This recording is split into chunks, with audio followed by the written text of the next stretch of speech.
ఆంధ్రప్రదేశ్ రాజకీయాల్లో ఎప్పుడు హాట్ టాపిక్గా ఉండే నియోజకవర్గం ఏది అని అడిగితే ఎవరైనా టక్కున చెప్పే సమాధానం గన్నవరం. అవును, కృష్ణా జిల్లాలోని ఈ కీలక నియోజకవర్గంలో ఇప్పుడు రాజకీయ సమీకరణాలు శరవేగంగా మారుతున్నాయి. నిన్నటి వరకు ఒకెత్తు, ఇప్పటి పరిణామాలు ఒకెత్తు అన్నట్లుగా తయారైంది అక్కడి పరిస్థితి. గన్నవరం మాజీ MLA, firebrand leader Vallabhaneni Vamsi Mohan jail నుంచి విడుదలైన తర్వాత నియోజకవర్గంలో మళ్ళీ సూపర్ యాక్టివ్ అయ్యారు. ఈ ఒక్క పరిణామం అధికార కూటమిలో, ముఖ్యంగా తెలుగుదేశంలో పెద్ద కలకలాన్ని రేపుతోంది. అసలు గన్నవరంలో ఏం జరుగుతోంది? వంశీ రాకతో టీడీపీకి ఎదురవుతున్న ఇబ్బందులేంటి? జైలు జీవితం వంశీకి సానుభూతిగా మారిందా? ఇప్పుడు చూద్దాం.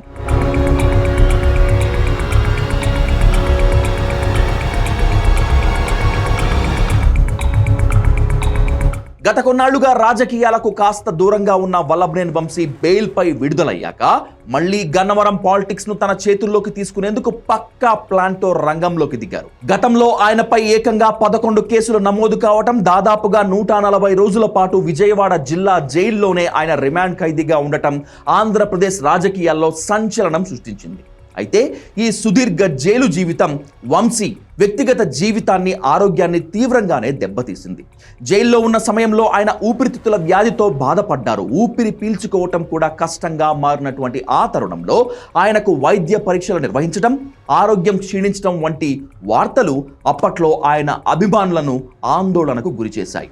అయితే ఆరోగ్యం కాస్త కుదుట పడటమే ఆలస్యం, వంశీ మళ్లీ గన్నవరం వైపు అడుగులు వేశారు. వంశీ తిరిగి నియోజకవర్గానికి వస్తున్నారనే సమాచారంతో స్థానిక రాజకీయాలు ఒక్కసారిగా వేడెక్కాయి. ఇక్కడ మనం గన్నవరం నియోజకవర్గం యొక్క రాజకీయ నేపథ్యాన్ని ఒక్కసారి పరిశీలించాల్సి ఉంటుంది. గన్నవరం అంటే కేవలం ఓ నియోజకవర్గం మాత్రమే కాదు, అది తెలుగుదేశానికి ఓ నమ్మకమైన కోట. ఇంకా చెప్పాలంటే పెట్టని కోట కూడా. నియోజకవర్గం ఏర్పడిన నాటి నుంచి ఇప్పటి వరకు జరిగిన ఎన్నికల్లో ఏకంగా 7 సార్లు సైకిల్ జెండా ఇక్కడ రెపరెపలాడింది. అంతేకాదు మరో 2 సార్లు తెలుగుదేశం మద్దతుతో నిలబడినటువంటి స్వతంత్ర అభ్యర్థులే అక్కడ జయకేతనం ఎగరవేశారు.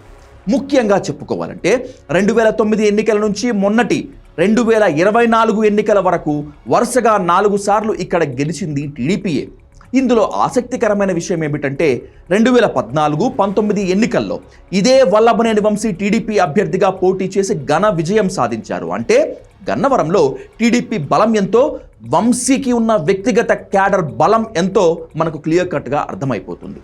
అయితే 2019 ఎన్నికల తర్వాత సీన్ మారిపోయింది. టీడీపీ నుంచి గెలిచిన వల్లభనేని వంశీ ఆ తర్వాత మారిన రాజకీయ పరిస్థితుల నేపథ్యంలో వైఎస్ఆర్ కాంగ్రెస్కు మద్దతుదారుగా మారిపోయారు.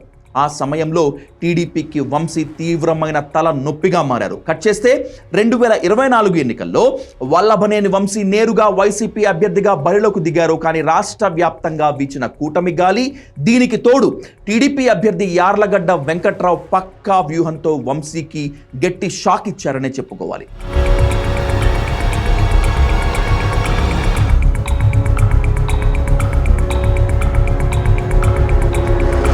ఆ ఎన్నికల్లో యార్లగడ్డ చేతిలో వంశీ ఓటమి పాలయ్యారు. కూటమి అధికారంలోకి వచ్చిన వెంటనే వంశీపై పాత వ్యాఖ్యలు, వివాదాలు, గొడవల నేపథ్యంలో వరుసగా కేసులు నమోదు చేశారు.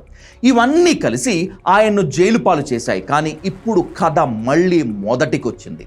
వంశీ జైలు నుంచి బయటకు వచ్చి నియోజకవర్గంలో పర్యటిస్తుండడంతో అక్కడ సరికొత్త సానుభూతి పవనాలు వీస్తున్నాయనే టాక్ అత్యంత బలంగా వినిపిస్తోంది. దాదాపు 5 నెలల పాటు జైల్లో ఉండటం, పైగా తీవ్రమైన అనారోగ్యానికి గురి కావటం వంటి అంశాలు ప్రజల్లో వంశీపై భారీగానే సానుభూతిని పెంచాయని విశ్లేషకులు భావిస్తున్నారు. దీనికి తోడు ప్రస్తుత ఎమ్మెల్యే యార్లగడ్డ వెంకట్రావుపై నియోజకవర్గంలో స్థానికంగా వ్యతిరేకత మొదలైంది అనే ప్రచారం కూడా వంశీకి ఓ రేంజ్లో కలిసి వస్తోంది.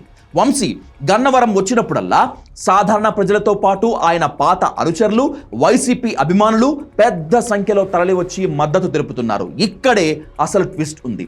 ప్రస్తుతం టీడీపీలో ఉన్న ఓ కీలక గ్రూప్ కూడా లోపాయకారిగా వల్లభనేని వంశీకి సపోర్ట్ చేస్తుందనే గుసగుసలు ఓపెన్గానే వినిపిస్తున్నాయి. ఇది గనుక నిజమైతే అధికార పార్టీకి ఇది అతిపెద్ద మైనస్.